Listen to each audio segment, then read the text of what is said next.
이게 몇 년 전만 해도 몇 년 전만이 아니라 뭐 작년, 재작년, 지금도 그렇지만 코인 하면 아직도 도박이라고 생각하시는 분들이 너무 많아요. 그죠? 코인 하면.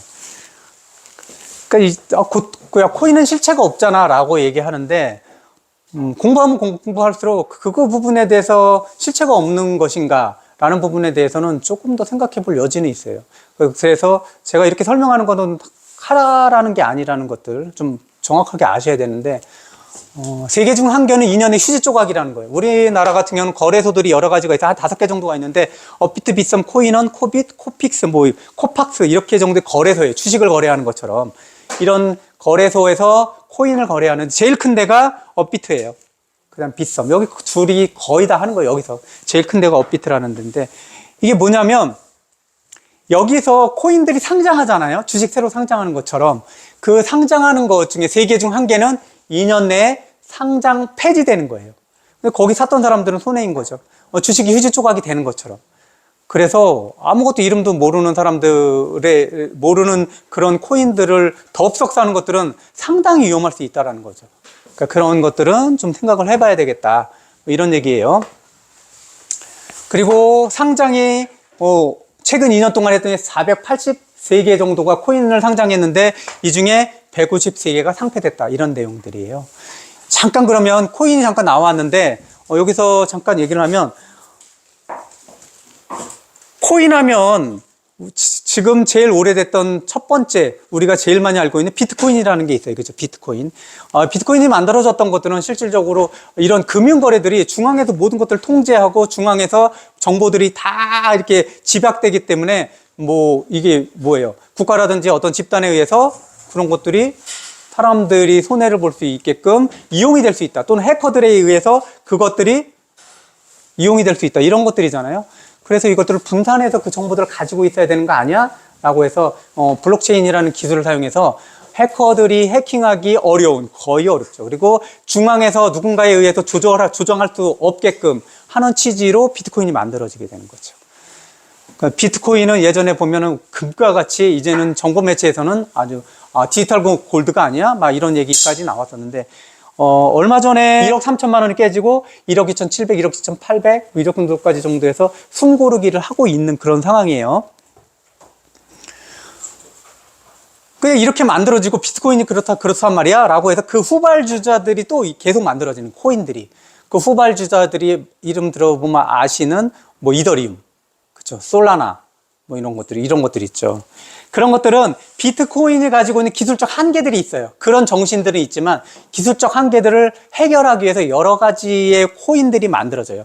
그래서 우리는 비트코인, 알트코인 얘기 들어봤죠. 비트코인은 그런 전설적인 입지를 갖추고 있고 지금도 제일 많은 신뢰와 그리고 제일 가치가 높은 코인으로 모든 사람이 다 인정하고 있죠. 비트코인 뺀 나머지 모든 코인을 우리는 알트코인이라고 그래요. 알트코인. 거기 얼터너티브 코인이에요. 그죠? 비트코인 대 그리고 모든 다른 코인, 잡코인이라고 얘기하기는 이제는 그 알트코인에도 대장 코인들은 어마어마하게 올라 있죠. 그러면 우리는 어떠한 그런 자세로 코인들을 볼 것이냐? 저는 이런 생각을 자산을 어떻게 볼 것이냐라는 거예요. 금을 한번 보세요. 금은 전 세계적으로 제1 자산이잖아요. 그 액수가 제일 많이 들어가 있는 전 세계의 돈이 제일 많이 들어가 있는 게 압도적이 경단이라고 그랬잖아요. 경단이에요. 우리 그 다음에 자산들 주식으로 최고 회사로서의 자산 제일 높은 자산이 지금은 엔비디아잖아요. 애플을 제끼고 그 다음에 애플, 마이크로소프트 이 정도란 말이에요. 이 세 가지의 회사 자산이죠. 큰 자산이죠. 이 세 가지 회사가 3조 클럽에 들어가 있단 말이에요. 3조 클럽. 그럼 3조 원이냐? 아니죠. 3조 달러예요. 그러면 우리나라 돈으로 4,200조. 요 정도 되는 거. 지금 1,400원 정도니까. 4,200조 정도 되는 것들이 이제 엔비디아, 그 다음에 애플, 마소, 요 정도가 된단 말이에요. 근데 얘는 경단이에요. 저기는. 금은. 근데 지금 비트코인은 많이 올라갔을 때 전 세계 자산의 7위에 해당되는 거기까지 올라갔죠. 예전에 8위가 은이었어요. 그래서 8위였는데 7위까지 제치고 올라왔다라는 거죠. 그러면 자산을 지금도 그러면 또 비트코인이 이게 말이 돼? 실체가 없잖아. 그런데 그거는 공부하면 공부할수록 그 실체, 그럼 자산의 실체라는 게 도대체 무엇인가라고 한번 생각을 해보시는 거예요. 자산의 실체. 회사라는 것들이 이득을 내기도 하지만 금은 이득을 내요? 가지고 있으면? 금이 이득을 내나요? 금을 제가 뭐 한 돈이든 10돈이든 뭐 1톤이든 가지고 있으면 걔가 이득을 내나요? 그렇지 않잖아요. 그럼 걔가 금은 대부분 뭐 금에 대한 금을 가지고 장신구라든지 이런 거를 만들기도 하고 그냥 광물로서 금이 들어가는 것들도 있는데 그게 실제로 그만한 가치를 가질 정도의 거래 가치는 아니잖아요. 그렇죠? 왜냐하면 금이나 은은 오랫동안 화폐로서 사용했던 거잖아요. 지금 기축통화인 달러가 불안하다, 세계적 경제적으로 불안하다, 그러면 여태까지 제일 화폐로서 최고의 가치를 가졌던 금에 대한 그런 생각들이 있잖아요. 그래서 경제적으로 위험하다든지 세계가 위험하다 하면 금자산을 사는 거잖아요. 사실 뭐 이거는 많은 사람이 보유하면 그 정도의 가치가 있다라고 생각해야 되는 거예요. 왜 그러냐면 정말 많은 사람들이 샀어요. 근데 그 금이 만약에 지금 뭐 한돈에 지금 보면 1g에 오늘 보니까 12만 원 정도 돼요. 1g에. 이거는 현물이 아니에요. 그냥 거래되는 걸로. 1g에 12만 원인데 3.5g이 3.75. 그러면 이 금을 그 정도의 금액을 주고 세상 사람들이 사고 있는데 실제로 그만한 정도의 가치가 있어? 라고 하면 이거는 또 미지수예요. 회사하고 다르기 때문에. 그럼 그렇게 되면 금도 우리가 위험한 거 아니야? 그 자산의 가치가 있는 거야 라고 진짜 자산 본연의 가치로 들어간다 보면 없다라고 하면 없을 수도 있는 거예요. 근데 그 금에 대한 가치를 그 가치를 누가 그거를 떠받들어 주고 있는 거예요? 가지고 있는 사람들이잖아요. 어마어마한 많은 사람들이 보유하고 있잖아요. 사람만이겠어요? 기관들도 그렇고 국가도 그렇고 다 보유하고 있잖아요. 그럼 그 금이 오늘은 1g당 12만 원이었는데 내일은 1g당 6만 원이야. 그럼 이건 세계적으로 문제 있지 않겠어요? 그게 그 자체의 자산에 가치 있고 없고를 떠나서 이 많은 사람들이 자산을 갖고 있는 그 자산이 폭락하게 되면, 그쵸? 그러면 비트코인이 지금 8위에서 7위 정도의 자산 총액 그 정도의 자산 순위를 가지고 있는 이 비트코인이 만약에 지금 1억 3천만 원인데 내일 갔더니 1억 6천만 원이야. 그러면 봐라, 아무것도 가치가 없으니까 그래도 싸라고 할 수 있겠냐라는 거예요. 그럼 저 가지고 있는 국가도 가지고 있어요. 기관도 가지고 있어요. 사람도 가지고. 그럼 그 사람이나 국가나 기관들은 어떻게 써요? 많은 사람이 보유한 자산은 쉽게 망가질 수가 없어요. 그리고 누가 이 자산들을 가지고 있겠어요? 누가 제일 많이 가지고 있겠어요? 권력을 또는 굉장한 부를 가지고 있는 사람들이 가지고 있겠죠. 이게 폭락하게끔 놔두겠어요? 여기에 관련되어 있는 진짜 유수의 정치인, 유수의 기관들 이런 게 없겠어요? 가치를 논할 때는 같이 해야 되는 거는 누가 얼마나 많이 갖고 있지 그 자산을? 그 부분도 되게 중요해요. 그러면 이더리움도 그렇고 다음에 솔라나도 그렇고 이런 부분에 대해서 많은 사람이 가지고 있다라고 한다면 대부분 기술이 있는 거예요. 그 사람들은 이제 중앙 집권적인 그런 금융 시스템들을 이제 분산해 가지고 해킹할 수 없게끔 그리고 개별적으로 장부를 가지면서 많은 사람들이 가지게 하면서 거래하는 것들을 이제 투명하게 만들 수도 있고. 근데 이게 앞으로는 뭐 NFT라든지 이제 가상현실 뭐 이런 데서 거래될 수 있는 그런 것들과 계속 연결이 되잖아요. 이더리움도 그렇고, 뭐 솔라나도 그렇고. 게임에서는 솔라나 같은 경우가 많이 사용될 거예요, 앞으로는.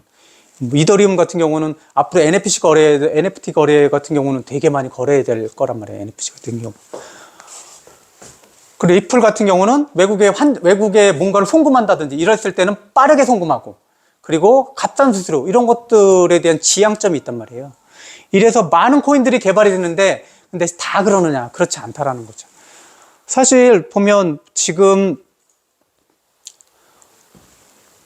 도지코인이라든지 아니면은 이런 여러 가지 것들이 있는데 도지코인은 맨 처음에 만들어진 게 사실 이런 것들이에요. 미국에서 만들어졌지만 도지코인 개 모양으로 되어 있는 거 있잖아요. 일론 머스크가 강하게 밀고 있는. 얘는 사실 기술적인 가치가 있는 게 아니에요. 기술적 가치, 이런 이더리움이나 솔라나라든지 리플이라든지 이런 거하고는 다른 개념이에요. 그 다른 코인들은 비트코인이 처음 만들어졌지만 그것에 대한 기술적 한계 이런 것들을 보완하면서 계속해서 나온 건데, 그런 도지코인 같은 것들은 그런 게 아니라 야, 코인이 이게 말이 되는 거야? 라고 해서 그것들을 풍자하기 위해서 만들어진 거래요, 맨 처음에는. 근데 시간이 지나면서 그런 것들에 대해서 많은 사람들이 사고 거래하고 이러면서 지금 10위권, 시총 10위권 안에 들어와 있단 말이에요. 코인 중에서. 어마어마하게 올라왔어요. 그 다음에 트럼프 대통령이 대통령으로 거의 확정되면서 기간이 얼마 안 됐잖아요. 우리 연수한 지 2주인가? 3주? 이 정도밖에 안 됐는데 얼마나 올랐는지 알아요? 300%. 3배 올랐어요, 3배. 한 달도 안 됐어요, 한 달도. 거의 2주 만에 3배가 오른 거예요.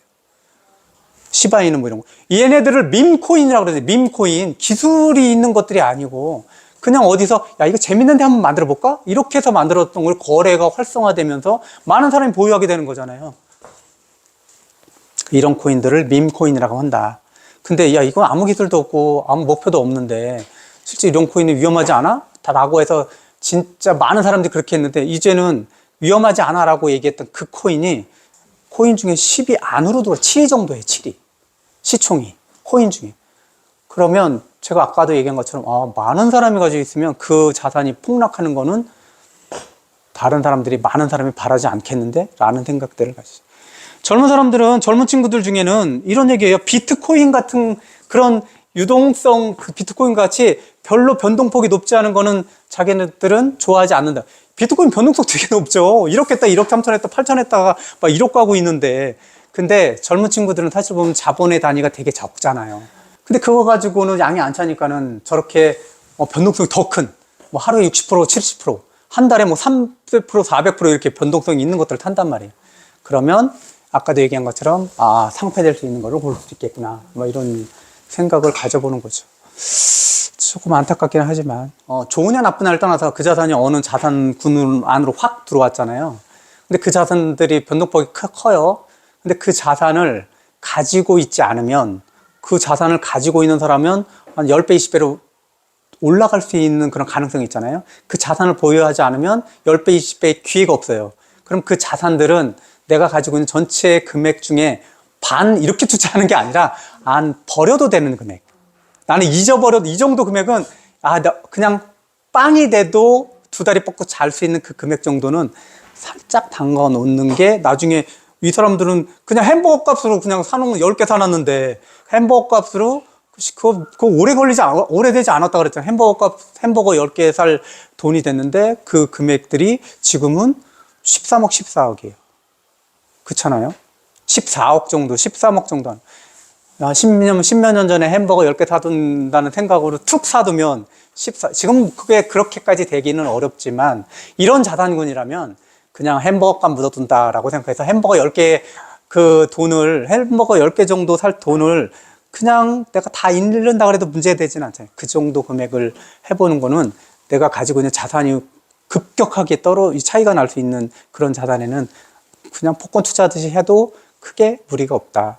맨날 열어보면 문제가 되지만 맨날 열어보는 건 문제지만 코인은 더 그래요. 24시간 계속 움직이기 때문에 맨날 열어보면 그분은 하지 말아야 돼요.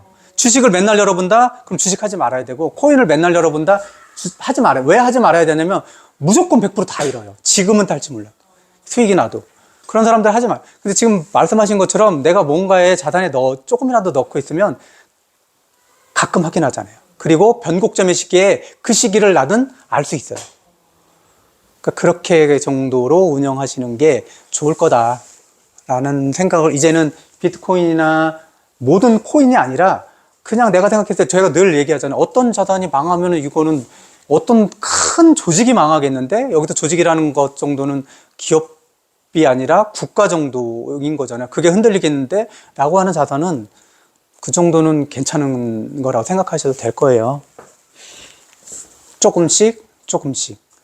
그리고 절대 지금과 같이 사실 보면 폭등이잖아요. 이거 도지코인 같은 경우 2, 3주에 3배 올랐다.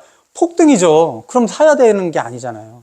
비트코인이 8천만 원, 9천만 원 1억에서 떨어졌었지만 이게 1억 4천 근처까지 갔다. 폭등이잖아요. 기다리라는 거. 모든 자산은 막 올랐다. 그러면 그냥 계속 오르지는 자산은 없어요. 한 번쯤 어떻게 돼요? 빨리 이거는 나는 수익 실현해야지, 이익 실현해야지 이런 사람들이 있단 말이에요. 오르다 보면 다시 쉬어간단 말이에요. 이럴 때를 기다리거나 다시 한번 주춤했을 때를 기다리는 거지 많이 오를 때는 올라타는 것들이 위험할 수 있다. 올라타면은 그때 당시는 떨어지지 않지만 그런 것들은 시간이 지나면 못 내린다. 또는 그렇게 습관이 들면 나중에는 더 많은 거를 한 번에 잃을 수도 있다. 라는 생각들을 가지시면 될 거예요.